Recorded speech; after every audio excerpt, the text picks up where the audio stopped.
মায়ের পেটের ভেতরে 120 দিন কেটে গেল। অবস্থাটা কেমন ছিল লক্ষ্য করুন।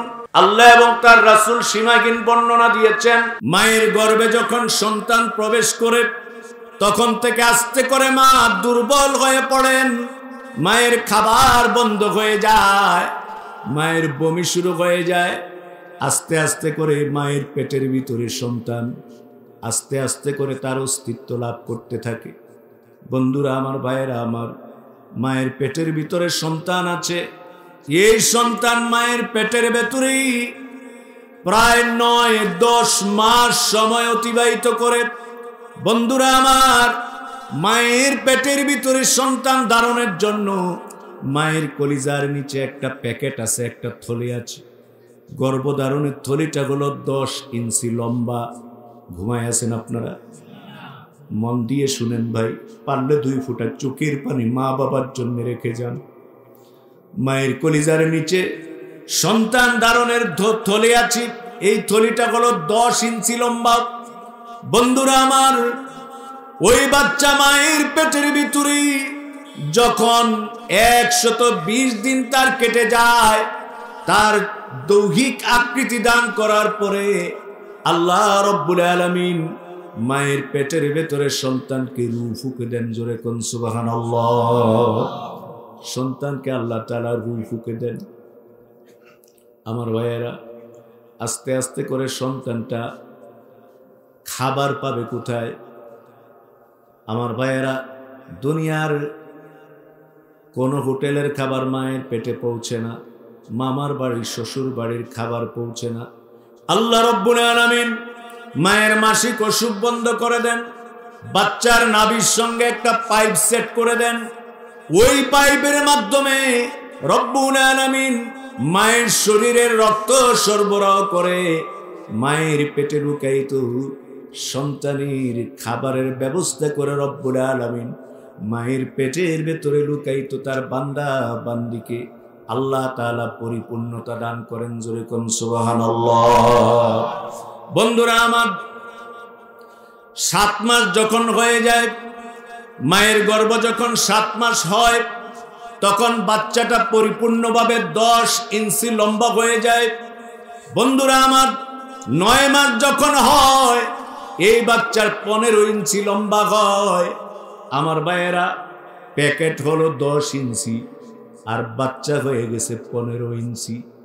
আবার এই বাচ্চা ধারণের থলিটার উপরে হলো মায়ের কলিজা। কি করে মা জননী 10 ইঞ্চি লম্বা প্যাকেটের ভেতরে 15 ইঞ্চি লম্বা সন্তান ধারণ করে? আবার ঠিক এই সন্তান ধারণের থলির উপরে মায়ের কলিজাটা। আমার ভাইয়েরা, ডাক্তাররা বলেছেন, চিকিৎসা বিজ্ঞানীরা বলছেন, মায়ের পেটে যখন বাচ্চার বয়স 7 মাস পূর্ণ হয়ে যায়, ওই সন্তান ধারণের থলি আর বাচ্চাটা সমান সমান হয়ে যায়। এই বাচ্চাটা আরো 2, 2.5, 3 মাস পরে দুনিয়া আসবে আর মায়ের পেটে থাকবে। মায়ের শরীরের রক্তগুলি টেনে টেনে বাচ্চা মায়ের পেটের ভিতরে আস্তে আস্তে করে লম্বা হয়। 10 ইঞ্চি থলিটা আস্তে আস্তে করে রাবারের মতো লম্বা হতে শুরু করে দেয়। কিন্তু এই থলির মাথায় হলো মায়ের কলিজা। সংকুলান হবে কি করে? ডাক্তারেরা বলে, বাচ্চা মায়ের পেটের ভেতরে আস্তে আস্তে করে তার পা দিয়া মায়ের কলিজায় লাথি মারে। সন্তানের লাথিতে আস্তে আস্তে করে থলিটা লম্বা হয়ে যায়। আর বাচ্চার লাথি খেতে খেতে মায়ের কলিজাটা বাকি দিনগুলোতে 5 ইঞ্চি উপরে উঠে যায়। কোন সুবহানাল্লাহ। 5 ইঞ্চি উপরে উঠে যায়। সন্তানের পায়ে এমন একটা লাথি, কোন বাপের কলিজায় যদি 1 লাথি লাগে, ডাক্তাররা বলেছেন মানুষের কলিজাটা এত দুর্বল, এত নরম, সেনসিটিভ। বাচ্চার পায়ের একটা লাথি যদি বাবার কলিজায় লাগে, এই বাবার সন্তানের 1 লাথি সইতে পারবে না, তাকে দুনিয়া ছেড়ে মৃত্যুবরণ করতে হবে। বাপের কলিজায় একবার যেই লাথি লাগলে বাপ বেহুশ হয়ে মারা যায়, এমন লাথি মায়ের কলিজার ভিতরে সন্তান একটা দুইটা লাথি মারে নাই। 7 মাস বয়স হওয়ার পর থেকে সন্তান দুনিয়ায় আসার আগ পর্যন্ত মায়ের কলিজায় কমসে কম 4,500 বার লাথি মেরেছে। আল্লাহু আকবার, আল্লাহু আকবার।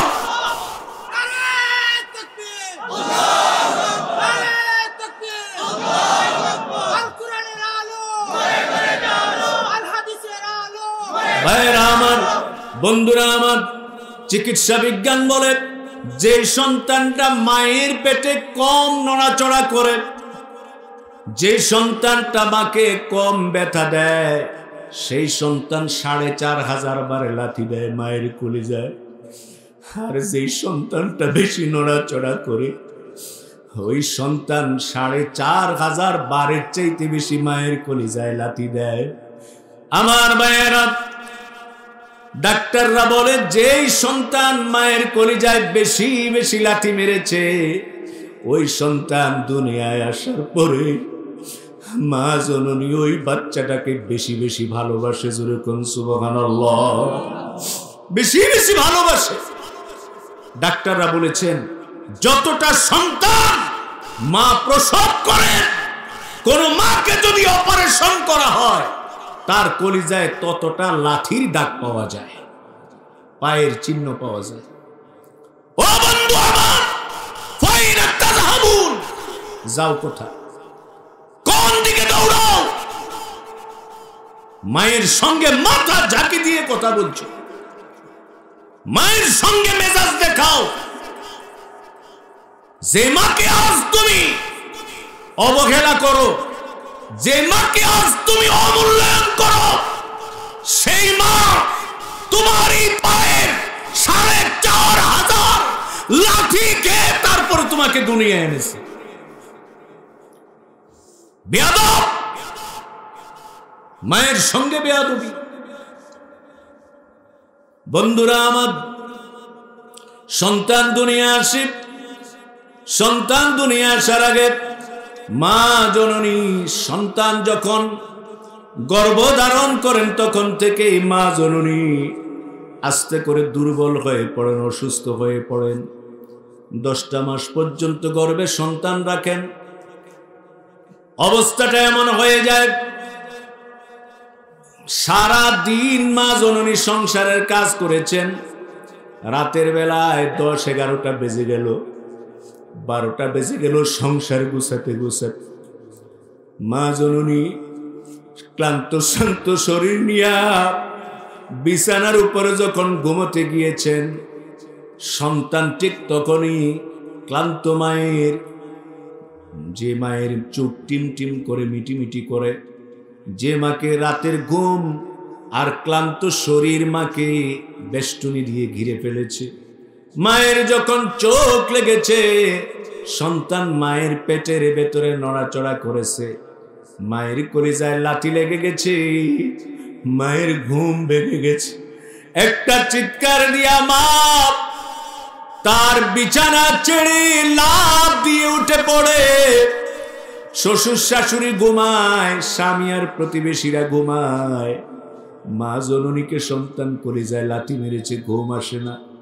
আস্তে করে মা জননী দেয়ালের সঙ্গে বালিশটা ঠেকায়া, ওই বালিশের উপরে পিঠ লাগাইয়া লাগাইয়া মা জননী ঝিমায়।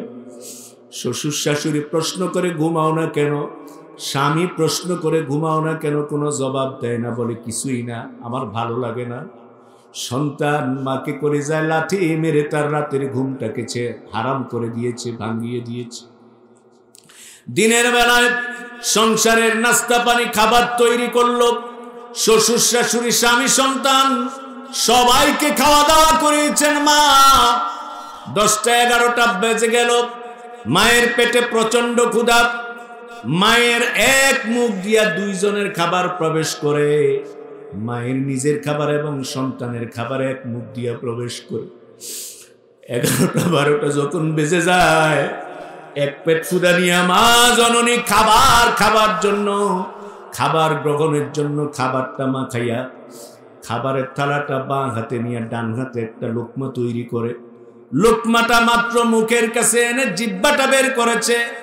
মা জননী যখন হা করে খাবার মুখে নেওয়ার জন্য জিহ্বা বের করে দেয়, ঠিক সেই সময় নিঠুর সন্তান মায়ের কলিজার ভেতরে আবার তার নরম পা দিয়া লাথি মেরে দেয়। মা জননী একটা চিৎকার মেরে খাবারের থালাটা জমিনে ফলায়া দেয়। খাবারের থালা মাটিতে, মায়ের মুখের লোকমাটাও ঝরে পড়ে গেল। মা জননী পেটের ব্যথা পেটে নিয়ে আবার খাটের এক কোনায় বসে থেকে সময় অতিবাহিত করে দেয়। কিতাবে এসেছে রাসূলুল্লাহ বলেছেন, যেই মা 10 মাস রাতের বেলায় ঘুমাতে পারে নাই, যেই মা 10 মাস দিনের বেলায় খাবার খেতে পারে নাই, নেক সন্তান জন্ম দেওয়ার নিয়তি মা যদি 10 মাস সন্তান পেটে ধারণ করে, ওই মা জননী 10 মাস রাতের বেলায় সারা রাত জাগ্রত থেকে তাহাজ্জুদ আদায় করলে, সারাদিন উপোস করে রোজা পালন করলে যেই সওয়াব হয়, আল্লাহ রব্বুল আলামিন মায়ের আমল নামায় 10 মাসের রোজা রাখার 10 মাসের তাহাজ্জুদ আদায়ের সওয়াব জমা করে দেয়। ভাইরা আমার, বন্ধুরা আমার, ডেলিভারি পেইন শুরু হয়ে গেল। মায়ের প্রসবের সময় ঘনিয়ে এলো। আস্তে করে সংসারীর চাবিটা শ্বশুর শাশুড়িকে বুঝায়া দেয়। রাতের বেলায় মা ঘুমায় না, স্বামীর পায়ের কাছে গিয়া বলে, স্বামী আমার, মা বাবার কলিজার টুকরা সন্তান ছিলাম, মা বাবা লালন পালন করে আপনার হাতে স্ত্রী বলে তুলে দিয়েছে। 5, 7, 10 বছর 15 বছর আপনার সঙ্গে ঘর সংসার করেছি। স্ত্রী হিসেবে স্বামীর হক হয়তোবা আদায় করতে পারিনি, শারীরিক দুর্বলতার কারণে হয়তোবা কখনো মেজাজ দেখাইছি। আমার উপরে কোনো রাগ রাখবেন না, আল্লাহর রস্তে আমাকে মাফ করে দিন। এবারকার অবস্থা যেমন মনে হয়, স্বামী আমার মনে হয় আমি আর শ্রুতিকা গৃহ থেকে ফিরে আসবো না। শ্বশুর শাশুড়ি থেকে ক্ষমা নিয়ে নেন, স্বামী থেকে বিদায় নিয়ে নেয়। প্রসব বেদনা শুরু হয়ে গেছে মায়ের। মা জননীর এক একটা বেদনা, এক একটা মৃত্যু যন্ত্রণা, কত কষ্ট, কত বেদনাটা মা ছাড়া আর কেউ বুঝবে না। প্রসব ব্যথা যখন শুরু হয়, মা জননী এই সন্তান প্রসবের ব্যথায় 1000 বার লাফ দিয়ে জমিনে দাঁড়ান, 1000 বার জমিনে বসে পড়েন, যন্ত্রণা সইতে পারেন না। প্রতিবেশীদের ডেকে বলেন, কে আছো গো, একটা দা এনে আমার হাতে তুলে দাও, আমি আর এই ব্যথা সহ্য করতে পারি না। আমার নিজের হাতে দা দিয়া নিজের পেট চিরে জনমের জন্য আমি যন্ত্রণা মুক্ত হয়ে যাই। বন্ধুরা আমার, ভাইয়েরা আমার, মা জননীর প্রসব বেদনার চূড়ান্ত পর্যায়ে পৌঁছে গেল। সন্তান দুনিয়া আসবে, আল্লাহ তাআলার হুকুম হয়েছে। সন্তান আস্তে করে মাথাটাকে দুনিয়ামুখী করে দেয়, আর মায়ের বুকে সে রূপুর হালতে বাঁকা অবস্থায় থাকে। দুনিয়া আসার মুহূর্তে সন্তান তার শরীরটাকে সোজা করে দেয়, পা দুটোকে সোজা করে দেয়। দুনিয়া আসার মুহূর্তে, চূড়ান্ত মুহূর্তে সন্তান যখন তার পা দুটো সোজা করে দেয়, সন্তানের পা গিয়া মায়ের কলিজায় এত জোরে আঘাত মেরে দেয়, লাথি মেরে দেয়। মা জননী এই শেষবারের লাঠিটা আর সহ্য করতে পারে না, দুইটা চোখ উল্টাইয়া জামে দিয়া জিহ্বাটা কামড়াইয়া ধরে মা জননী বেহুশ হয়ে জমিনে পড়ে যান। বন্ধুরা আমার, এমন অনেক ঘটনা আমরা দেখেছি। মা জননী সন্তান প্রসব করতে গিয়া যে বেহুশ হয়েছেন, ওই মায়ের আর হুঁশ ফিরে নাই। বাচ্চার জন্ম দিতে গিয়া মা জননী দুনিয়া ছেড়ে বিদায় হয়ে কবর দেশে চলে গেছে, হয় কিনা জোরে বলেন।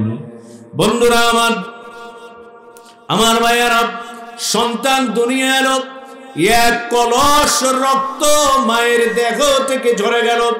মা যখন বেহুশ হন, দুনিয়ার কোনো চিকিৎসা, কোনো ঔষধ, কোনো ইনজেকশনে কাজ হয় না। আল্লাহ রব্বুল আলামিন একটা কুদরতি ঔষধের ব্যবস্থা করেছেন। ওই সন্তানটা দুনিয়ায় নামার পরে যখন ট্যা ট্যা করে চিৎকার দেয়, ওই বাচ্চার এই করুণ কণ্ঠের, মৃদু কণ্ঠের চিৎকার মায়ের কান দিয়ে কলিজায় প্রবেশ, মায়ের কান দিয়ে প্রবেশ করে মায়ের কলিজায় গিয়া টাচ করে। বাচ্চার কান্নার আওয়াজ যখন মায়ের কান দিয়ে প্রবেশ করে কলিজায় টাচ করে, সঙ্গে সঙ্গে আল্লাহ রব্বুল আলামিনের কুদরতে মায়ের হুঁশ ফিরে আসে। জোরে কোন সুবহানাল্লাহ। যে সন্তান লাথি মেরে মাকে জমিনে ফালাইয়া দিল, এক কলস রক্ত ঝরাইয়া দিল, ওই সন্তানের চিৎকার শুনে মায়ের হুঁশ ফিরে এলো। মা জননী আবার আস্তে করে রক্ত মাখা দুটো হাত বাড়িয়ে দেয়, প্রতিবেশীদেরকে ডেকে বলে, আমার সোনার চাঁদকে আমার বুকে তুলে দাও।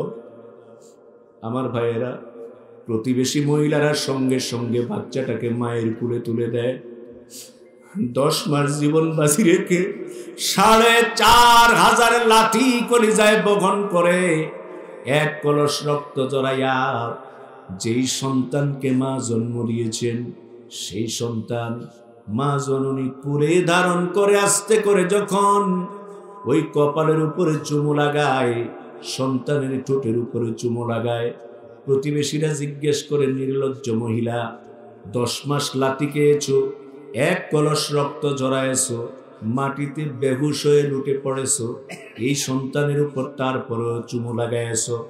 মা জননী ডেকে বলে, তোমরা জানো না আমি আমার কলিজার টুকরা সন্তান এই সোনামণিকে বুকের সঙ্গে জড়িয়ে ধরে যখন তার ঠোঁটের উপরে কপালের উপরে চুমু লাগিয়েছি, আমি মা জননী 10 মাসের পেটে ধরার কষ্ট, 4500 বার কলিজায় লাথি বহন করার কষ্ট, এক কলস রক্ত ঝরাবার কষ্ট, জীবন ঝুঁকির কষ্ট, একটা চুমু লাগাবার সঙ্গে সঙ্গে আমি মা চিরতরে সব কষ্ট ভুলে গিয়েছি। আল্লাহু আকবার, আল্লাহু আকবার। এই হলো তোমার আমার মা, এই হলো তোমার আমার মা।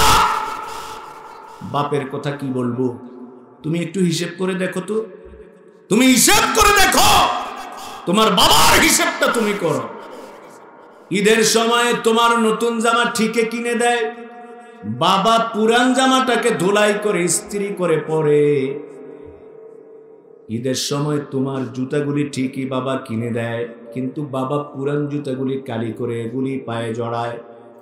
তুমি যখন জিজ্ঞেস করো বাবা নতুন জামা কিনবে না কেন, বাবা বলে এটা চলবে, এটা বেশি পুরাতন হয় নাই। তুমি বলবে বাবা নতুন জুতাই দে কিনলে না কেন, সবার জন্য জামা জুতা কিনে এনেছো, তোমার জামা কোথায়, তোমার জুতা কোথায়? বাবা তার অভাবের কথা বলবে না, বাপ তার অভাবের কথা তোমাকে বলবে না। বাবা বলবে বাছাদন আমার যেই জামা আছে, যেই জুতা আছে, এগুলি খুব পুরাতন হয় নাই, এগুলি দিয়ে আমি ভালো করে আমার ঈদ চালিয়ে দিতে পারবো। বলেন ঠিক কিনা? ঘুমাই গেছেন বোধহয়, যুবকরা ঘুমাই গেছো। তোমাদের বাপ আছে না নাই? আছে না নাই? তোমাদের বাবারা কি এরকম করে? বাবা অসুস্থ, নিজেরাও সব কিনে না, তোমার লেখাপড়ার খরচ যোগান দেয়, তুমি রিক্সা দিয়ে বাড়ি আসো, আর তোমার বাবা কাঁঠালতলি থেকে পায়ে হেঁটে বাড়িতে আসে, 20 টাকা সে সেভ করে তোমার কালকে স্কুলে যাওয়ার, কলেজে যাওয়ার সময় তোমার টিফিন বিলটা যেন তোমার পকেটে দিতে পারে। এই হলো তোমার বাবা, তোমার মা। আল্লাহ রাব্বুল আলামিন এজন্যই বললেন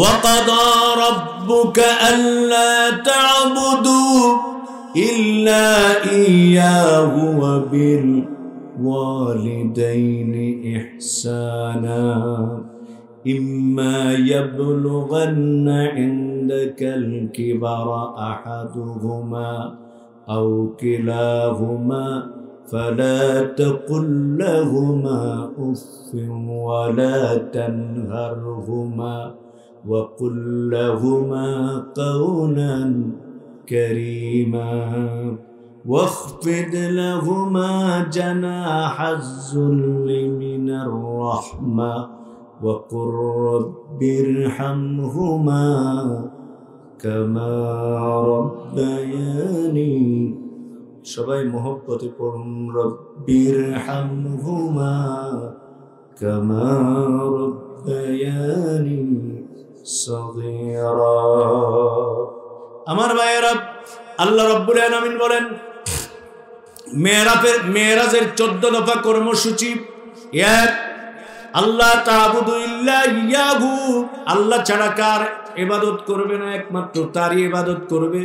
ওয়া বিল ওয়ালিদাইনি ইহসানা, আর মা বাবার জন্য তুমি, মা বাবার প্রতি তুমি ইহসান করবে। ঘুমিয়ে গেছেন আপনারা? কয়টা শব্দ বলছিলাম? কয়টা? এক, ইনসাফ মানে কি? ইমান, ইনসাফ মানে সমান সমান, আর জুলুম মানে কম দেওয়া, ঠকিয়ে দেয়া, আর ইহসান মানে বাড়িয়ে দেয়া। তো মা বাবার বেলা আল্লাহ কোনটা বললেন? এটা বাবা মাতকা কি বলেছেন? ইহসান, বাড়িয়ে দাও। ভাই আপনি কি সমান দিতে পারবেন? মা আপনাকে 10 মাস গর্ভে ধারণ করেছেন, আপনি কি পারবেন? হ্যাঁ, মাকে গর্ভে নিতে পারবেন? কি করবেন? ইহসান কি করে করবেন? আল্লাহ রাব্বুল আলামিন শিখিয়ে দিলেন আমাদের কি? আল্লাহ রাব্বুল আলামিন বলেন ইম্মা ইয়াবলুগান্না ইনদাকাল কিবারা আহাদুহুমা আও কিলাহুমা ফালা তাকুল লাহুমা উফ ওয়ালা তানহারহুমা وقل لهما قولا كريما। আল্লাহ রাব্বুল আলামিন বলেন তুমি যখন বালেগ হও, যৌবনের পূর্ণতায় পৌঁছে যাও, আর যদি মা অথবা বাবা একজনকে কিংবা উভয়জনকে যদি তুমি পাও, আল্লাহ রাব্বুল আলামিন বলেন ফালা তাকুল লাহুমা উফ, তাদের সামনে কখনো উহ শব্দটা উচ্চারণ করবে না। ঘুমাই গেলেন? ঘুমাই গেছেন? ফালা তাকুল লাহুমা উফিন, তাদের সামনে উফিন শব্দ, উহ শব্দ ব্যবহার করবে না। তার সহজ ব্যাখ্যা হলো মা বাবার কোনো কাজে, কোনো কথায় কখনো তুমি বিরক্ত বোধ করবে না। জোরে কোন সুবহানাল্লাহ। কষ্ট হচ্ছে আপনাদের, তাই না? এক নাম্বার, ফালা তাকুল লাহুমা উফিন, মা বাবার সামনে তাদের কোনো কথায় কাজে, বুড়া হয়ে গেছে, হুঁশ নাই, কাপড়টা আগুনে লাগাইয়া অর্ধেক পুড়ে ফেলেছে, ও শব্দ উচ্চারণ করবা না। মা তুমি কি করলে বলবে না। বাবা ছাতা নিয়ে গেছিল, বৃষ্টির দিনে হারাইয়া ফেলছে। বাজারে গেছিল, চাদর গায়ে দিয়ে হারিয়ে ফেলেছে। চা খাচ্ছিল, হাত থেকে পড়ে গ্লাসটা ভেঙে গেছে, কাপ ভেঙে গেছে। খাবার খাচ্ছিল, প্লেটটা পড়ে খাবারটাও থালাটাও ভেঙে গেছে। ওর শব্দ উচ্চারণ করবা না। মা বাবার কোন কাজে, কোন কথায় বিরক্ত অনুভব করবা না। 2 নাম্বার, ওয়ালা তানহারহুমা, কখনই মা বাবার সামনে মেজাজ দেখাবে না, চোখ বড় করবে না, ঘাট তেরা করবে না, মেজাজ গরম করবে না। মা বাবার সামনে মেজাজ গরম করা চলে না। ঠিক না বে ঠিক? ঠিক না বে ঠিক? বন্ধুরা আমার, সন্তানের চড়া মেজাজ, সন্তানের তিক্ত মেজাজ, সংসারে সন্তানের হট ল্যাঙ্গুয়েজ, সন্তানের হট কমন সেন্স, সন্তানের হট সেন্টেন্স, সন্তানের শক্ত ভাষা, সন্তানের তিক্ত ভাষাগুলি একটা তীরের রূপ ধারণ করে। কষ্ট হচ্ছে আপনাদের? সন্তানের গরম মেজাজ, তিক্ত ভাষা একটা তীরের রূপ ধারণ করে। তোমার মুখ দিয়ে বিচ্ছুরিত এই তীর, তোমার মুখ দিয়ে বের হওয়া এই তীর মায়ের কলিজায় বাবার কলিজায় গিয়ে আঘাত করে। তোমার এই তিক্ত মেজাজের বাক্য মা বাবার কলিজাকে ছিদ্র করে শুধু এখানেই থাকে না, তোমার এই তিক্ত মেজাজের বাক্য তীরের রূপ ধারণ করে মা বাবার কলিজা ছিদ্র করে 7 আকাশ ছিদ্র করে আল্লাহ তাআলার আরশে আজিমে গিয়ে আঘাত করে দেয়। কোন নাউজুবিল্লাহ। আল্লাহর আরশে আঘাত করে তোমার এই তিক্ত মেজাজ, তোমার এই হট সেন্টেন্স, তোমার এই হট ল্যাঙ্গুয়েজ আল্লাহ তাআলার আরশে আজিমে গিয়ে আঘাত মেরে দেয়। তুমি মা বাবার সামনে মেজাজ দেখায় কথা বলো, চোখ রাঙিয়ে কথা বলো। আল্লাহ শিখাইছেন কেমনে কথা বলবা। আল্লাহ রাব্বুল আলামিন বলেন, ইম্মা ইয়াবলুগান্না ইনদাকাল কিবারা আহাদুহুমা আও কিলাহুমা ফালা তাকুল লাহুমা উফফিন ওয়ালা তানহারহুমা وَقُلْ لَهُمَا قَوْلًا كَرِيمًا। আল্লাহ রাব্বুল আলামিন কন্ডিশন দিলেন, মা বাবার সামনে মা বাবার কোনো কাজে কথায় বিরক্ত বোধ করবা না। 2 নাম্বার, মা বাবার সামনে কখনো চোখ বড় করো না, চেহারা লাল করো না, মেজাজ গরম করো না। 3 নাম্বার হলো ওয়াকুল লাহুমা কাওলান কারীমা, মা বাবার সামনে অত্যন্ত বিনয়ের সঙ্গে আদবের সঙ্গে মাথা নিচু করে মিষ্টি ভাষায় কথা বলবা। জোরে কোন সুবহানাল্লাহ। কে শিখাইয়া দিতেছেন? ঘুমায় গেছেন আপনারা? আমার মা বাবার পরিচয় আমাকে শিখাইয়া দিতেছেন। সুবহানাল্লাহ। বাড়ি গিয়ে বলবেন, খুশি লাগে না ভাই? ওয়াকুল লাহুমা কাওলান কারীমা, মা বাবার সামনে একদম মাথা নিচু করে এত মিষ্টি ভাষায় কথা বলবা, দুনিয়ার কেউ যেন তোমার চাইতে মিষ্টি ভাষা বেশি বলতে না পারে। সুবহানাল্লাহ। বাড়ি আল্লাহ রাব্বুল আলামিন এবার 4র্থ কথা শিখাইয়া দেখছেন, ওয়াখফিদ লাহুমা জানাহাজ যুল্লি মিনার রাহমা, মা বাবার দিকে তাকাবে কোমল হৃদয় নিয়া, মা বাবার দিকে তাকাবে মমতা উদারতা ভালোবাসা এবং ত্যাগের মানসিকতা নিয়া। রাসূলুল্লাহ বললেন, সন্তান যদি মা বাবার চেহারার দিকে একবার উদারতার নিয়তে তাকায়, আল্লাহ রাব্বুল আলামিন তার আমল নামায় একটা কবুল হজের সওয়াব জমা করে দেন। একজন সাহাবী বললেন, ইয়া রাসূলুল্লাহ, কোন সন্তান যদি প্রতিদিন মা বাবার দিকে 100বার তাকায়, আল্লাহর রাসূল বললেন আল্লাহ তাআলা সীমাহীন দয়ালু। কোন সন্তান যদি মা বাবার চেহারার দিকে 100 বার দৈনিক তাকায়, আল্লাহ রাব্বুল আলামিনের অসীম ভান্ডার থেকে রব্বুল আলামিন সন্তানের আমল নামায় 100 কবুল হজের সওয়াব জমা করে দেন। কোন সুবহানাল্লাহ। বন্ধুরা আমার, এবার আল্লাহ রাব্বুল আলামিন শিখিয়ে দিলেন জানাহাজ যুল্লি মিনার রাহমা, মা বাবার দিকে তাকাবে। কেমন তাকাবে? কতটা যত্ন করবে? আল্লাহ তাআলা জানাহুন শব্দ ব্যবহার করেছেন। এর অর্থ হইল ডানা। এর অর্থ হইল কি? জানাহুন শব্দের অর্থ কি? সহজ করে বুঝাই। আপনাদের এলাকায় মুরগি আছে না ভাই? বাচ্চা দেয় তো?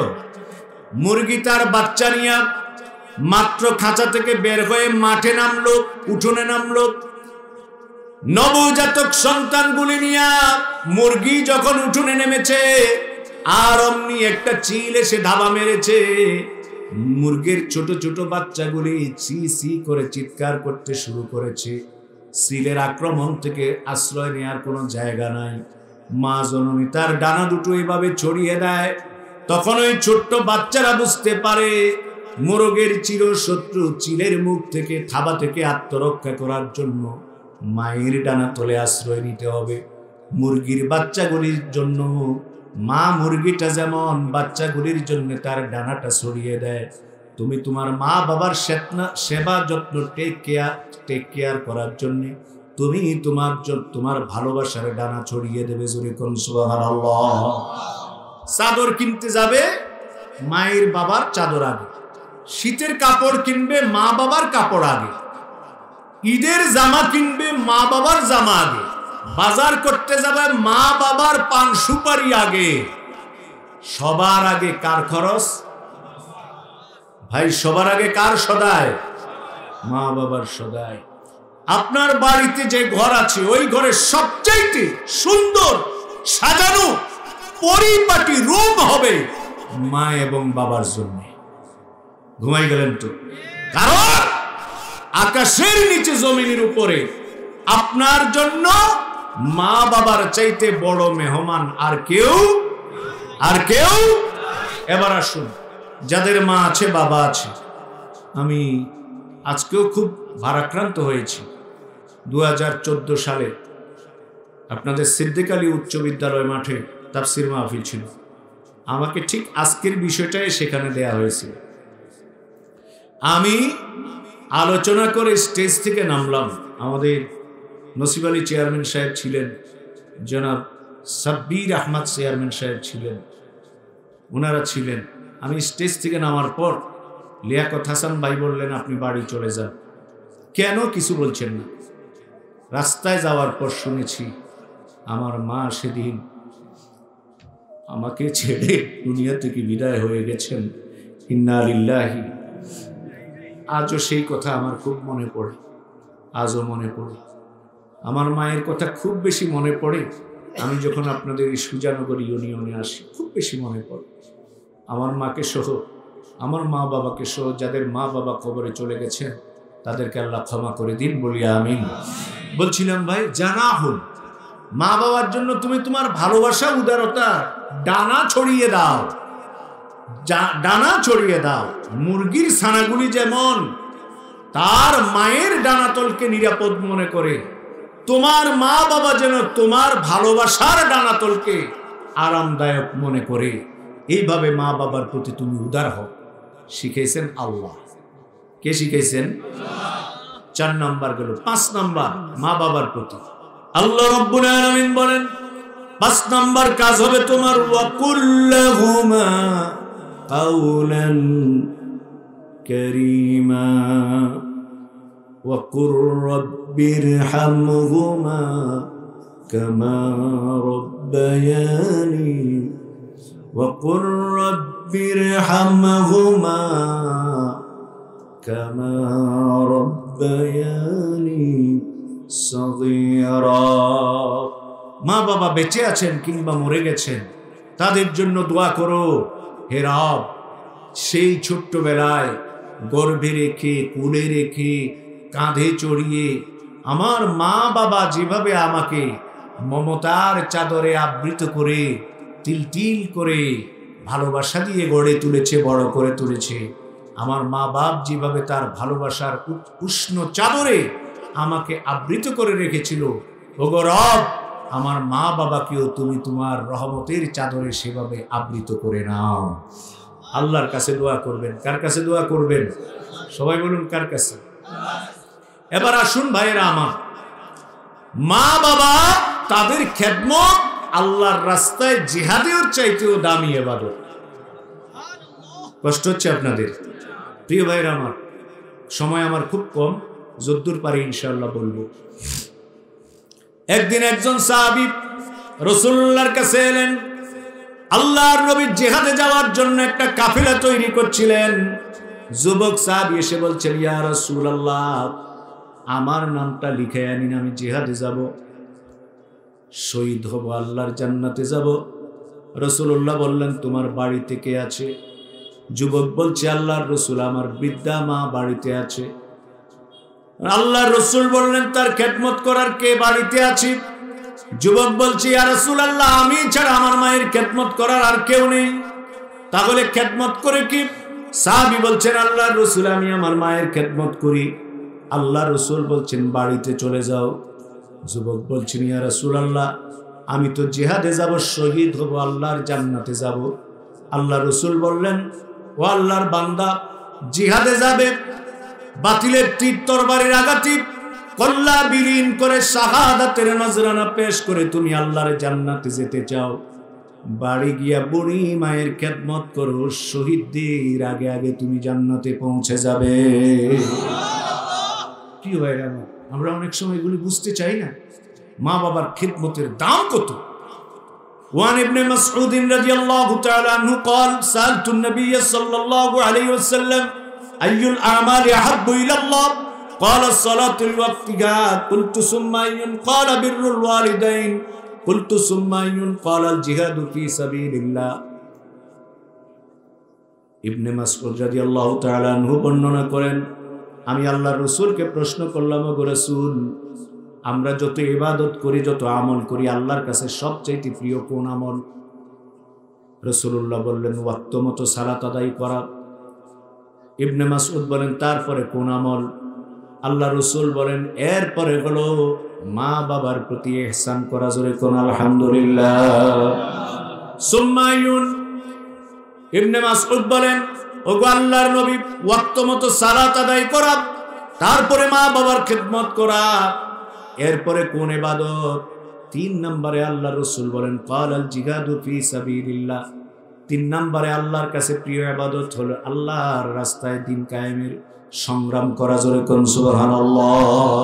তাহলে 1 নম্বরে হলো ওয়াক্ত মতো, বলুন ভাই, ওয়াক্ত মতো সালাত আদায় করা। 2 নম্বরে মা বাবার খেদমত। 3 নম্বরে জিহাদ। তাহলে জিহাদ গেল কয় নম্বরে? জিহাদের আগে কোনটা?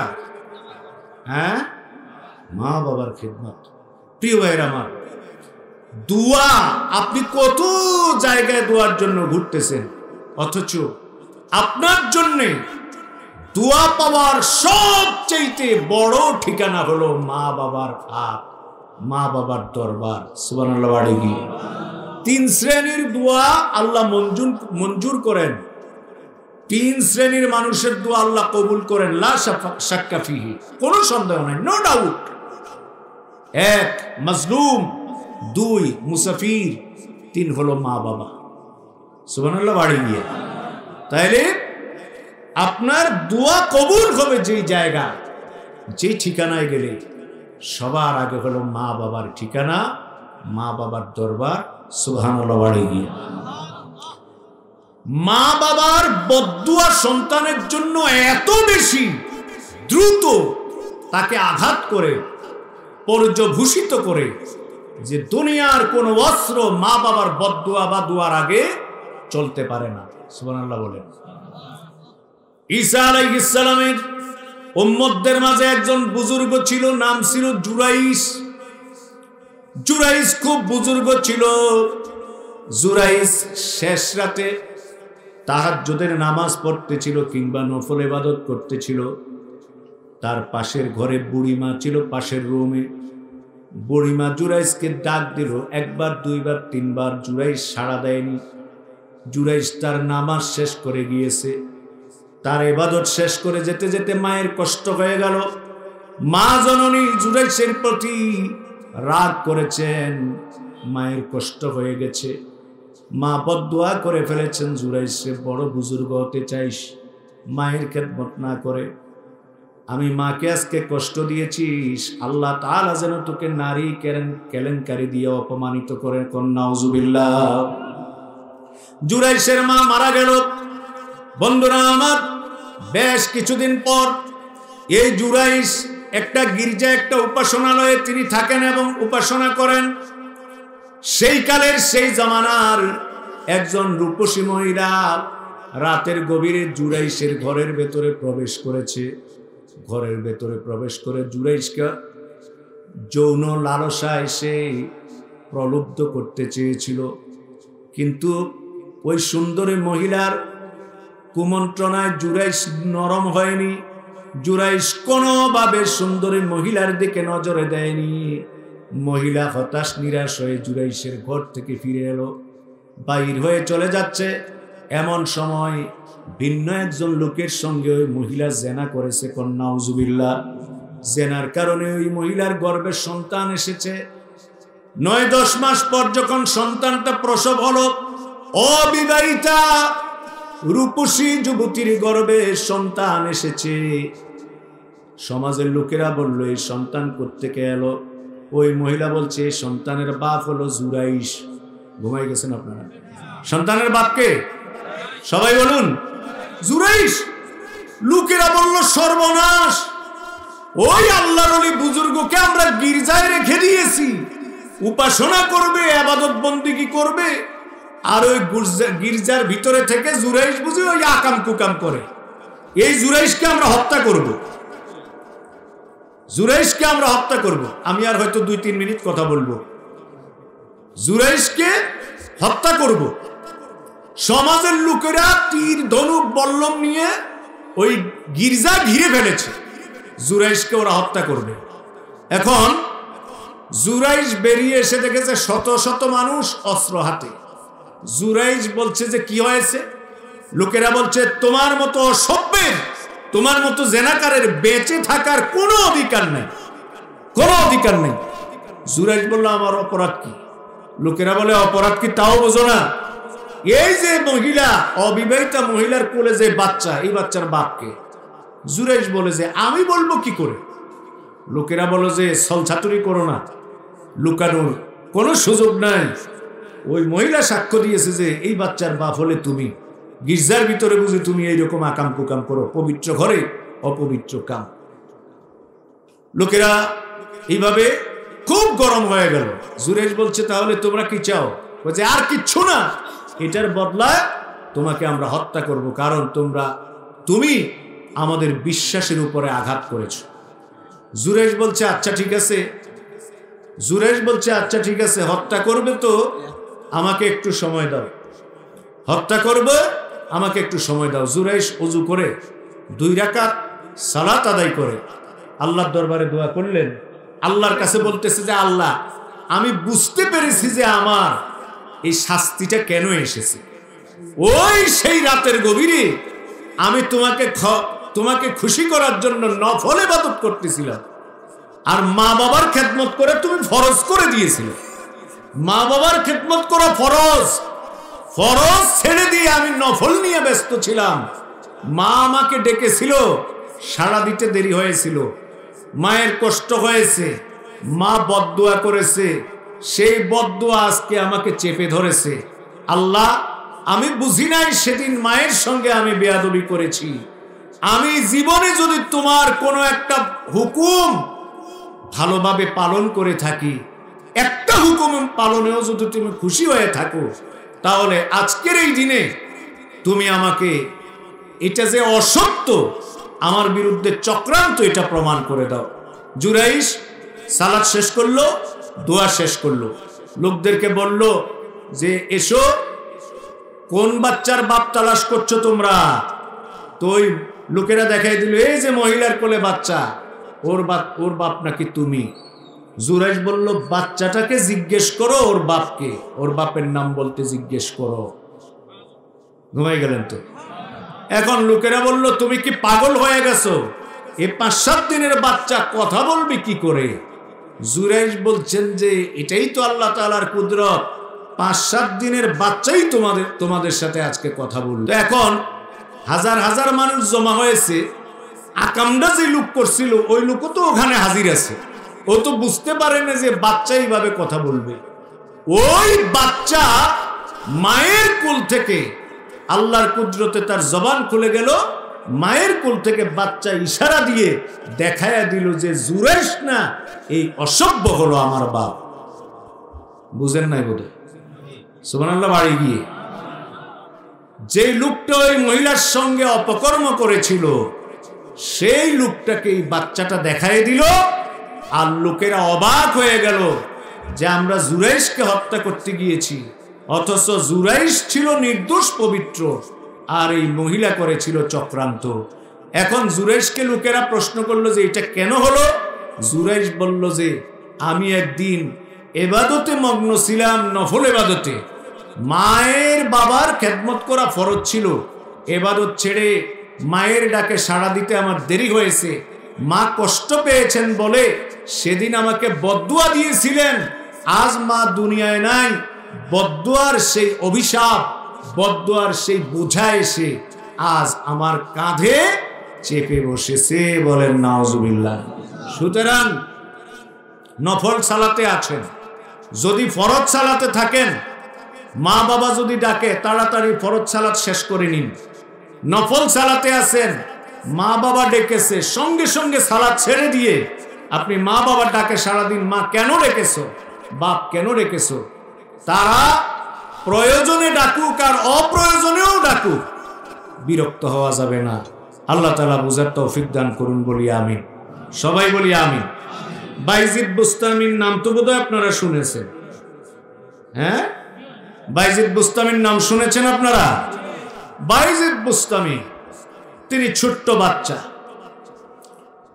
গভীর রাতে মায়ের পিপাসা পেল, মা জননী বাইজিদকে বললেন, বাবা একটু পানি খেতে দাও। বাইজিদ মায়ের জন্য ঘরে পানি তালাশ করলেন, ঘরে পানি নেই। একটু দূরে পানি আনতে গেলেন বাইজিদ, পানি এনে বাইজিদ দেখতে পান মা জননী ঘুমায় গেছে।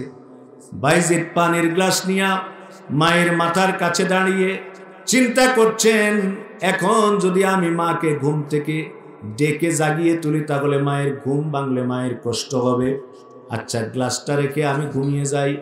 আবার বাইজিদ চিন্তা করেন, গ্লাস রেখে যদি আমি ঘুমিয়ে যাই তাহলে আমার মায়ের ঘুম ভাঙলে মা যদি সঙ্গে সঙ্গে পানি খেতে না পান আমার মায়ের কষ্ট হবে, ঘুম ভাঙলেও কষ্ট হবে, ঘুম থেকে জাগিয়ে উঠালেও কষ্ট হবে।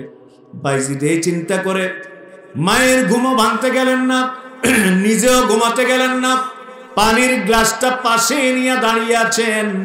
রাতের শেষ পর্যায়ে মায়ের ঘুম ভেঙে গেল। মা জননী চোখ খুলে দেখেন কলিজার টুকরা সন্তান বাইজিদ পানির গ্লাস হাতে নিয়ে দাঁড়িয়ে।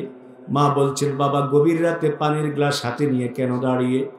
বাইজিদ বুস্তামি বলছেন, মা আপনি পানি চেয়েছিলেন, ঘরে পানি নেই, বাহির থেকে পানি এনেছি, ততক্ষণে আপনি ঘুমিয়ে পড়েছেন। মা বললেন, আমাকে কেন জাগিয়ে উঠালে না? বাইজিদ বললেন, আপনার ঘুম ভাঙলে তো কষ্ট হবে। মা বললেন, তাহলে কেন তুমি ঘুমোতে গেলে না? বাইজিদ বলেন, ঘুম থেকে জাগার সাথে সাথে যদি আপনি পানি না পান তাও তো আপনার কষ্ট হবে। এই চিন্তা করে আমি ঘুমোতে যাইনি, আপনাকেও ঘুম থেকে জাগিয়ে উঠাইনি, পানির গ্লাস হাতে নিয়ে আপনার ঘুম থেকে জাগার অপেক্ষা করছিলাম। মা জননী পানির গ্লাস হাতে নিলেন, ওযু করে এসে সালাত আদায় করে আল্লাহ রব্বুল আলামিনের দরবারে চোখ থেকে পানি ছেড়ে দোয়া করলেন, রব্বুল আলামিন আমার এই বাইজিদ আমার জন্য আজকে যা করেছে, আমি মা আমার কলিজা ঠান্ডা হয়ে গেছে, আমি মা হয়ে গভীর রাতে তোমার দরবারে দোয়া করি, আমার এই সন্তান বাইজিদকে তুমি সুলতানুল আরিফিন বানায়া দিও। মায়ের এই দুনিয়া, মায়ের এই দোয়া দুনিয়ার কেউ টের পায় নাই, কেউ শুনে নাই, আরশের মালিক রব্বুল আলামিন শুনেছেন। আর এই সন্তান বাইজিদকে আল্লাহ রব্বুল আলামিন জগৎ বিখ্যাত একজন ওলি বানিয়ে দিয়েছেন। জোরে কোন সুবহানাল্লাহ। মা বাবার কাছে দোয়ার জন্য যান, মা বাবার বদদোয়া খুব আঘাত করে, মা বাবার দোয়াই আপনার বড় উপকারে আসে। আল্লাহ আমাদের বুঝার তৌফিক দান করুন, সবাই বলি আমিন। আরো 7-8 মিনিট ইচ্ছে করলে কথা বলতে পারবো। এবার কয়েকটি কথা আপনাদের খেদমতে বলবো ছোট্ট ছোট্ট করে। এক নম্বরে বলবো আমলের জন্য ছোট্ট কয়েকটি কথা বলবো। এক নাম্বার বলবো, 2 শ্রেণীর লোকের দোয়া কখনো আল্লাহর কাছে কবুল হয় না। নাউজুবিল্লাহ বাড়ি গিয়ে বলবো, কয় শ্রেণীর লোক? 2 শ্রেণীর লোক আল্লাহর কাছে ঘৃণিত, এদের দোয়া আল্লাহ কবুল করেন না, এদের থেকে ফিরে তাকান না, এদের গুনাহ মাফ হবে না। কয় শ্রেণীর লোক? 1, যারা অজুহাতে আত্মীয়তার সম্পর্ক বিনষ্ট করে। এরকম লোক সমাজে আছে না নাই? ছোটখাটো বাহানা দিয়া আত্মীয়তার সম্পর্ক বিনষ্ট করে, এরকম আমাদের সমাজে চলে নাকি চলে না? 2 নাম্বার হিংসুটে। 2 নাম্বার কি? ঘুমাই গেলেন তো আপনারা। 2 নাম্বার কি? যারা হিংসা করে, অন্যের ভালো দেখতে পারে না, অন্যের ভালো কাজ পছন্দ করে না, কেউ ভালো শিক্ষিত হবে পছন্দ করে না, কেউ উচ্চ শিক্ষিত হবে পছন্দ করে না, কেউ হালাল ভাবে কামাই করে পয়সাওয়ালা হবে পছন্দ করে না, কেউ সমাজে মানুষের উপকার করে পছন্দ করে না। এই হিংসুটে যারা আছে এদেরকে আল্লাহ মাফ করেন না। কয় শ্রেণীর লোক? সবাই বলুন। এবার আরেকটি আমলের কথা শুনাই, কষ্ট হচ্ছে আপনাদের বোধহয়। আরেকটি আমলের কথা বলবো। আল্লাহর রাসূল বলেছেন, আমার কোন উম্মত যদি অন্যের উপকার করার জন্যে, অন্যের বিপদে উপকার করার জন্য এগিয়ে যায়, কেউ অসুস্থ হয়েছে, চিকিৎসা চলে না, একজন বিপদে পড়েছে, টাকা হাওলাত পায় না, একজন আরেকজন থেকে টাকা এনেছে, সময় মতো দিতে পারছে না, 1 মাস সময় চাইতেছে, আপনি একটু গেলেই এই সময়টা পেয়ে যায়। 2 জন লোক ঝগড়া লেগেছে, মারামারি হবে, দ্বন্দ্ব হবে, আপনি দৌড়ে গিয়ে মিট করে দিলেন।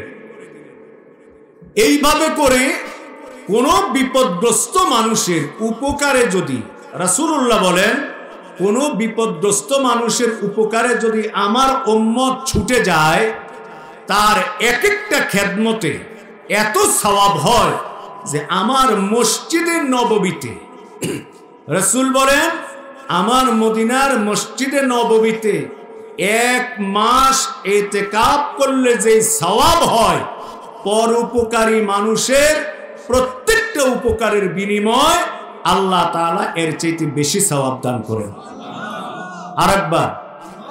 আরেকবার। তাহলে মানুষের বিপদ দেখলে হাসবো না, তাকে সাহায্য করতে যাব। সবাই বলুন। মসজিদে নববীর 1 মাসের ইতিকাফ মানে কাবার মর্যাদা হলো পৃথিবীর অন্য মসজিদের তুলনায় 1 লক্ষ গুণ বেশি। সুবহানাল্লাহ বলেন। কত গুণ? আর মসজিদে নববীর গুণ হলো 50,000 গুণ বেশি। তাহলে মসজিদে নববীর 1 মাস ইতিকাফ, এর মানে হলো এই মসজিদে 50,000 মাস ইতিকাফ করার সমান। কয় হাজার মাস? 50,000 মাস। সুবহানাল্লাহ বাড়ি গিয়ে। সুতরাং আমরা কেউ কাউকে শত্রু মনে করব না। কে কোন দল করে, কে কোন তরিকায় চলে, দরকার নেই। সমাজের প্রত্যেকটা দলের, প্রত্যেকটা তরিকার, প্রত্যেকটা মতের মানুষ আমরা ভাই ভাই হয়ে ঐক্যবদ্ধ হয়ে চলবো। আল্লাহ তৌফিক দান করুন, বলি আমিন। এরপরে বলবো, ভাই ইমানের দাম বাড়ান। আমাদের সমাজে সবচাইতে সস্তা হইল 2টা জিনিস। ঘুমাই গেলেন? সবচেয়ে সস্তা কয়টা জিনিস? 2। 1 নাম্বার হলো ইমান। 1 নাম্বার হলো ইমান। কারণ আমরা ইমানের কাজগুলি রাখি সব কাজের পেছনে, ঠিক না বেঠিক? ভাই তাফসীরে আসলেন না কেন? সময় পাই নাই।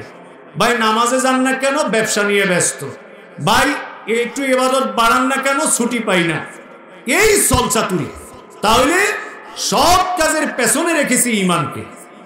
আমাদের কাছে সবচাইতে সস্তা হইল ইমান। 2 নম্বরে আরেকটা জিনিস সস্তা, এটা হলো ইমাম।